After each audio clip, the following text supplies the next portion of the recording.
El pasado 9 de enero, el Tribunal Constitucional escuchó 18 audiencias públicas donde parlamentarios, agrupaciones de pesca artesanal y representantes indígenas presentaron objeciones al proyecto de ley de pesca ya aprobado en el Congreso. Después de esto, el Tribunal falló en contra de la anulación del proyecto, dándole luz verde definitiva a la ley de pesca. A pesar de todo esto, el Tribunal Constitucional no hizo alusión a la propiedad histórica de los recursos pesqueros y dejó arbitrio de los legisladores la regulación del sector, dando pie eventualmente a cambios futuros en la norma. Para conversar de esto estamos con el abogado constitucionalista y además quien presentó el requerimiento de los senadores al Tribunal Constitucional, Patricio Zapata. Muchas gracias por estar con nosotros. Hola, buenas tardes. Esto es luz verde definitiva para la actual ley de pesca, pero ¿qué significa finalmente lo que falló el Tribunal Constitucional? A ver, hay una legislación de pesca que entró a regir. Y la verdad es que no es fácil pensar en cambios en el corto plazo. Ya se demoró mucho. Le costó mucho al ministro Longueira sacar esta ley. Hay demasiados intereses, quedó muy claro, demasiados grupos. Entonces yo creo que ya se puede decir que tenemos una ley de pesca por lo menos por un mediano plazo. Ajá. Ahora, lo que tú destacabas es algo importante. Los senadores que presentaron el requerimiento que yo patrociné insistieron durante toda la tramitación que los históricos, los incumbentes, que llevan años trabajando en esta industria... Los que se supone que dicen que tienen derechos adquiridos. Bueno, el argumento de este grupo de senadores es que no tenían derechos jurídicos adquiridos y que por lo tanto el legislador podía perfectamente optar por una fórmula que los hiciera competir partiendo de cero con cualquier otro entrante. Bueno, ese era un tema importante durante la discusión. Hubo otra gente que decía que no, que hay derechos adquiridos y que si se les llegara a quitar esas autorizaciones, el Estado de Chile iba a tener que indemnizar o compensar. Lo interesante del fallo del Tribunal Constitucional es que le dio la razón al gobierno. En ese sentido, yo lo reconozco, fue una derrota para estos senadores. Claro. Se validó el proyecto de ley de pesca, pero no lo hizo sobre la base de unos supuestos derechos históricos. Si uno lee el fallo que redactó el ministro Óstica, no hay ni una frase en que se hable de derecho de propiedad o derecho adquirido. Más bien lo que se dice es, mire, este es un tema de política pública súper complejo, cada país tiene su forma de enfrentarlo, no es raro darle un trato especial a los que están instalados en este mercado, no sería la primera vez. El legislador es soberano en esta materia y nosotros como Tribunal Constitucional vamos a aceptar lo que hizo el legislador. O lo que haga el legislador eventualmente el día de mañana. Exactamente. Esa frase es válida para este legislador, pero eventualmente el legislador del 2016 podría ir en otra dirección y yo creo que habría que aplicar entonces la misma doctrina de que en estas materias el legislador tenía margen y pudo haber hecho algo distinto. Y como yo le digo, hay gente que decía que se debió haber hecho algo distinto, dándole más peso, por ejemplo, a las subastas o licitaciones. Claro. Quedaron unas licitaciones marginales que se van a activar posiblemente en unos 2 o 3 años más, en un porcentaje de las cuotas actuales para estas especies explotadas en plena explotación. No es, repito, lo que alguna gente quería.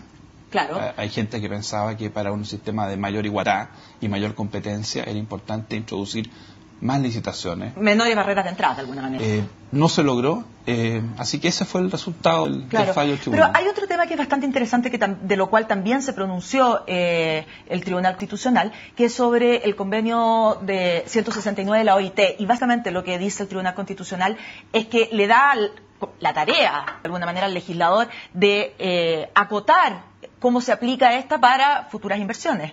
Exactamente. Ya van varios fallos en que el Tribunal Constitucional tiene que referirse al convenio 169.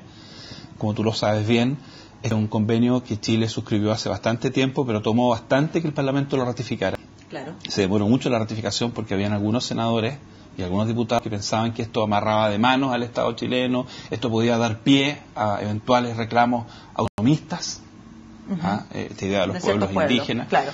Pero finalmente Chile lo ratificó, estamos obligados a cumplirlo.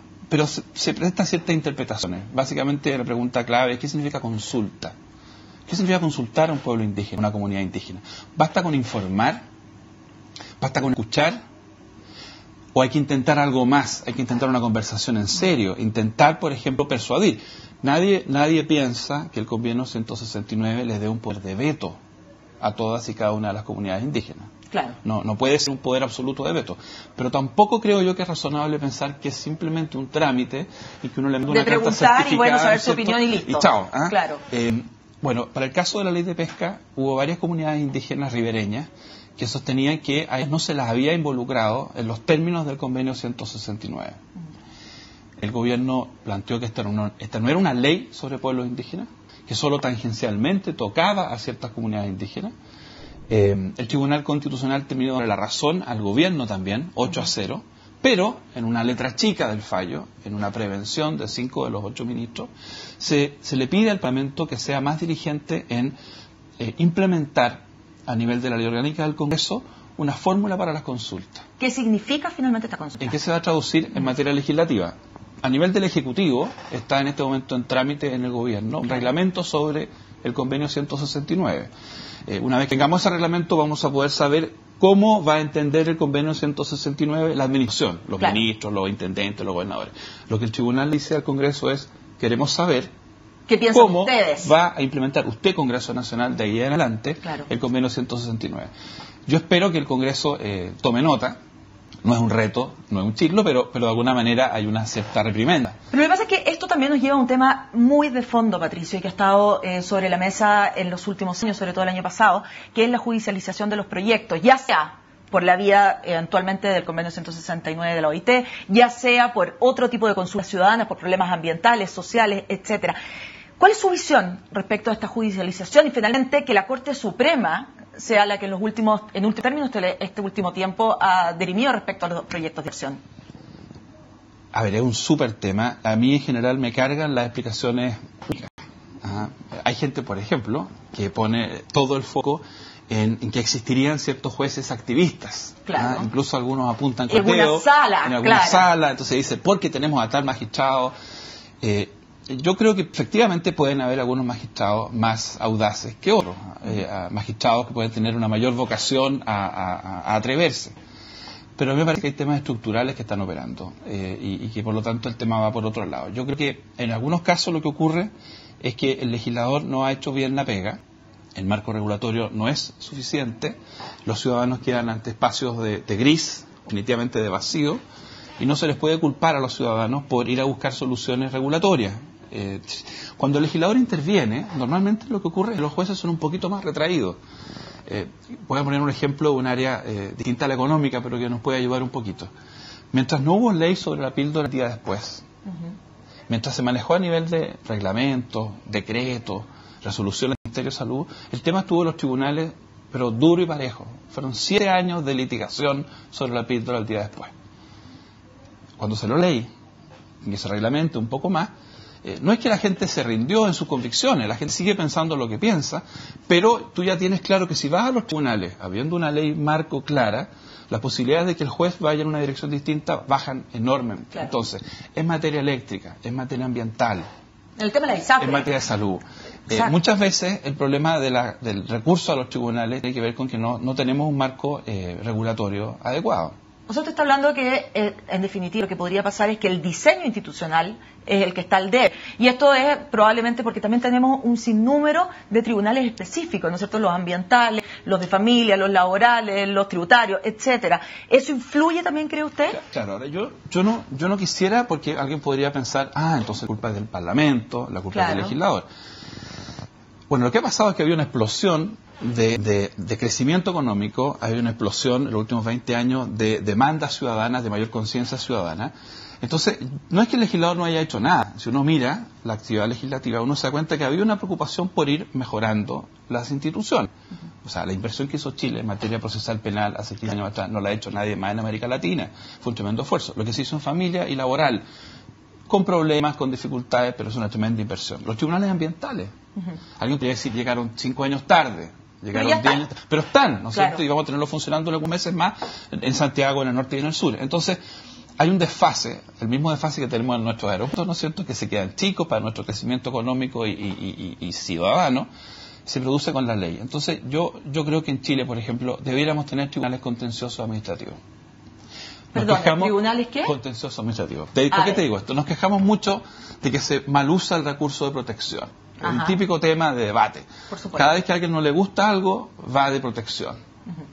El recurso de protección es un sucedáneo que está usándose en Chile porque no tenemos lo que en otros países existe, que son jueces especializados en los conflictos entre la administración y el ciudadano. Entonces lo que hacemos es ir a la Corte de Apelaciones. Hay un cierto albur, tú no sabes muy bien cómo te va a ir, depende de cada sala, depende de cómo sea el ánimo de los ministros, no es una buena solución.